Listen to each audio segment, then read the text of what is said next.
Welcome to the Apotheosis of You, the show that empowers entrepreneurs by bridging the gap between knowledge and action. We're your hosts, Sal and Saida, and on today's video, we'll review step 9, right? Mm-hmm. Step 9 of Lopez's 67 steps.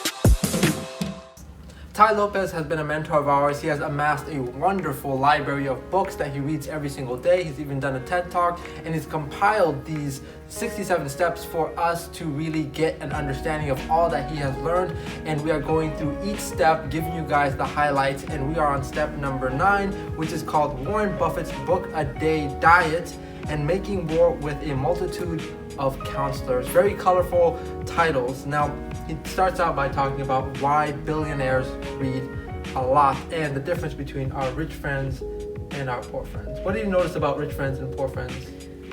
So rich people, there's a difference between rich houses, he says, and poor not houses, but the rich friends that he has, they have libraries in their house, and poor friends that he has, they don't. Yeah, exactly. So what he was referring to. And an average CEO, we were reading earlier, reads a book a week. Yep.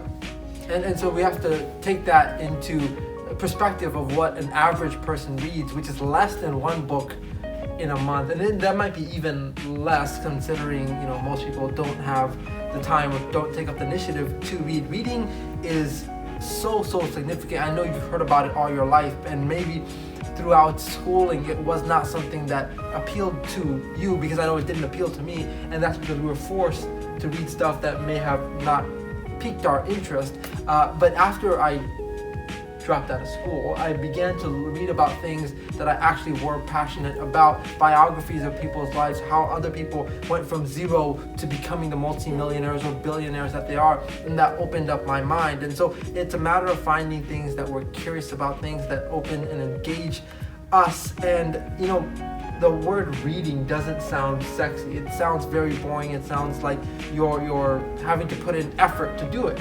But if we understand what this actually is, imagine you have a computer that's from the year 2000, which is 18 years old, and you have not been updating your computer, or you've not been updating your phone. You would fall way behind, and the processing power that is now available would lead others to succeed, whereas you're still stuck in the 18 years back of the technology. Similarly, reading is a means of upgrading our brain, upgrading our minds, and connecting new ideas together, so that when we fall into another situation, we can collect all this knowledge that we've accumulated and behave in a way that's much more progressive than without that knowledge. He also talks about the concept of survival machines, which he quotes something from Richard Dawkins, who I wrote down a very cool very quote. Powerful. And it is very powerful. So survival machines that can simulate the future are one jump ahead of survival machines who can only learn on the basis of over trial and error. The trouble with over trial is that it takes time and energy. The trouble with over trial is that overt trial is that it is often fatal. Simulation is both safer and faster. Exactly. Meaning, what the meaning of this quote is that you should learn from other people's mistakes. And how you can learn from that? Let's say you want to open your own restaurant. You could read a book on restaurants from many biographies, even, right? From people that have opened restaurants.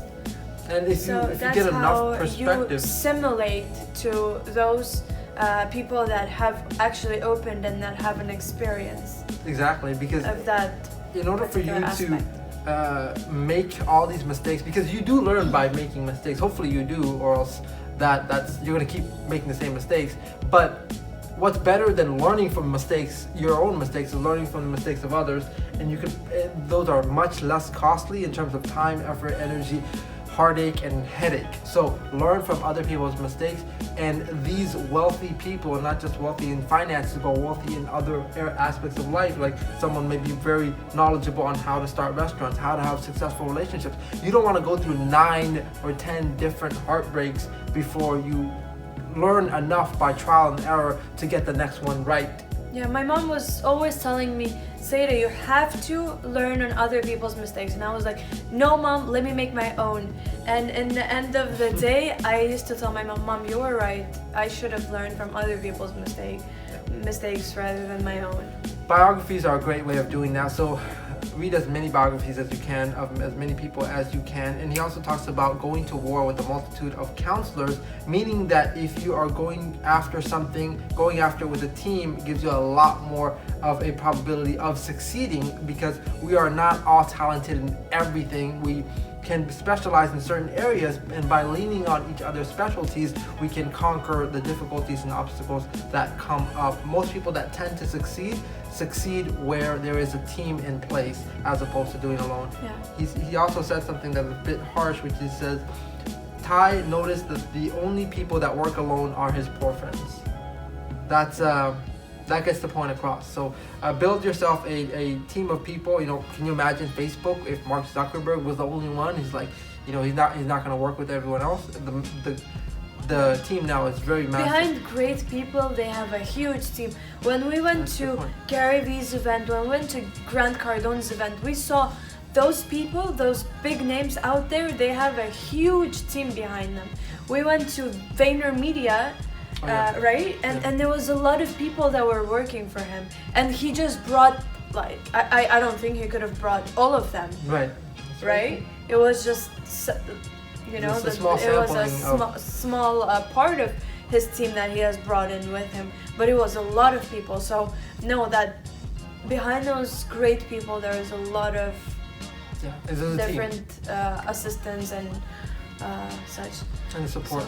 He also talks about why most people feel overwhelmed about reading books, because when you look at maybe a book, whatever the size is, it may seem overwhelming to you, like, oh my gosh, how am I going to read this entire book? He talks about building up the habit of reading. If you only have 5 minutes, read for those 5 minutes, and gradually you'll build up the habit of putting that information into your mind. And someday you may have 10 minutes, and someday you may have an hour. And so by devoting a bit of your time, as opposed to saying, I'm going to read the book when I have 3 hours. I mean, it's very unlikely you're going to get 3 hours of uninterrupted time, but you will most likely get 5 minutes. And so build up that habit with whatever amount of time that you are given, and continue to push forward that way. Ty has a very interesting way of reading books. He is very unconventional in the fact that he doesn't read the book cover to cover. He actually goes and looks for the gold in that book, and once he finds the gold, he then figures out how to use it, and then he moves on to another book. There is a concept of Pareto's principle that he applies there. What does that mean? How does that work? Yeah, so it's an 80-20 rule. 80% of I think 80% of the results, or 80% of the value. Yeah, it comes from 20%. Precisely. And so Ty is looking for that 20% of the book that's going to give him 80% of the knowledge that he wants. Basically, maybe something revolutionary, maybe something that he's never thought of, or a way of thinking that he's never thought of. And so he's looking for that. When he finds that, he can move on to another book. He talks about the fact that every book has something to offer you. Once you find that, the rest of it is just more additional examples of that.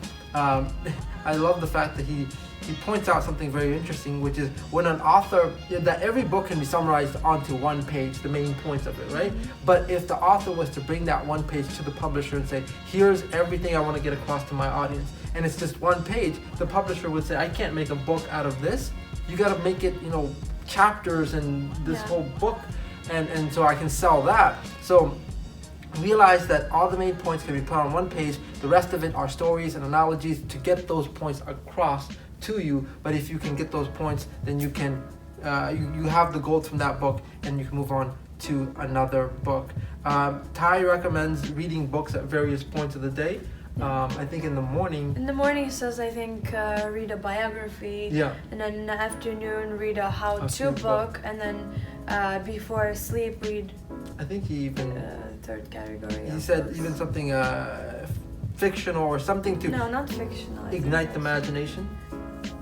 Something about something to make you think, so that you have some information that your mind can process as you go to sleep, because the subconscious mind works. So give it something to work on as it sleeps, so you may wake up with maybe some ideas about how to approach the circumstances you face in life. He talks about this concept of a mental six-pack. We can all visualize a physical body that has a six-pack, but what about a mental six-pack? It's hard to imagine. It's not just your brain having six packs. It's a concept of, imagine the benefits of whatever state of physical being you are in. If immediately you had a six-pack, what would it do to your life? How the amount of confidence you would have, the amount of attention you would have, and so we can imagine the benefits of that. Imagine the benefits of being in the tip-top shape when it comes to mental discipline, when it comes to being able to focus, when it comes to being able to think and execute. That is priceless way of working on your mind. And he said that books help you do that. Yeah, also we want to be interesting people to talk to, because as Ty mentioned on an event that we went to, so Elon Musk, he came up to Elon Musk and introduced himself, and he started talking to him, and then Elon's wife, she pulled him away and said, hey Elon, we have to go and we have something other things to do.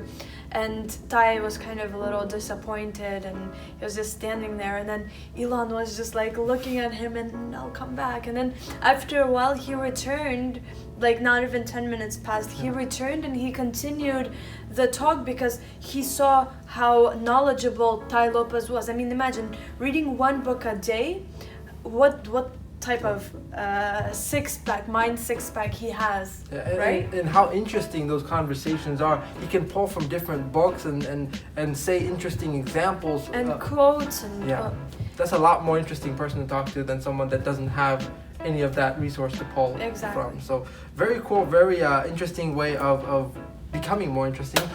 So we want to get to that point, and that's what the goal is for us, to gather so much knowledge and then be able to execute on that, uplift ourselves, uplift our audience, and us all have these expressions of ourselves that we can only do through the simulation of other people's mistakes, and by avoiding that versus making our own. We want to leave you with the question of, what is stopping you from reading if you're not? And if you are, what book are you reading? And if you're not reading, is it the fact that you don't have time? Is it the fact that you can't find anything interesting? Why have you not considered reading or upgrading your mind when it comes to that? Remember, in school we're forced to read stuff that we might not have wanted to, but now we have the luxury of reading whatever it is that we want. So also wanted to point out one more thing. When asked Bill Gates and Warren Buffett what superpower would they like to have, they said an ability to read faster. Meaning they read so much and they want to read even faster so they could absorb more information from those books. What Warren Buffett does most of his day is just read. Yeah. So basically he's just processing information. So if you want to think about it like this, we upgrade our phones as often as the next one comes out, but how often do we upgrade our minds? By putting more information out there, we can remove some of the older, outdated information and put the new information about how to proceed and how to be successful in life. Now, if you want to see the entire episode 9 from Ty Lopez and all these examples in greater detail, we highly recommend you invest in the 67 steps yourself.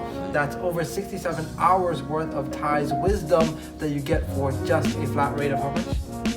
$67. That's incredible. So that's like $1 per hour. It's one of the best investments you can make in yourself, because you will carry this knowledge with you. You can filter all of this knowledge that Ty has gathered, and you can just get it from him if you don't have the time to start reading yourself, which we highly recommend. And it's super convenient because if you have headphones, you can just plug in your headphones into your ears and just listen through it. You don't even have to watch it, or you don't have to read it. He compresses all the information that he has gained to those 67 steps, which are very available for all of us. So exactly, he basically opened up we're his mind to gonna attach a link below or in the description. So feel free to get that for yourself, and it'll be one of the wisest things that you've done for your life. You'll spend $67 in so many other ways that you'll forget about in a year. This is one thing that you will not, because it will actually impact your life. So these are just some of the highlights. Invest in that for yourself, and we'll catch you on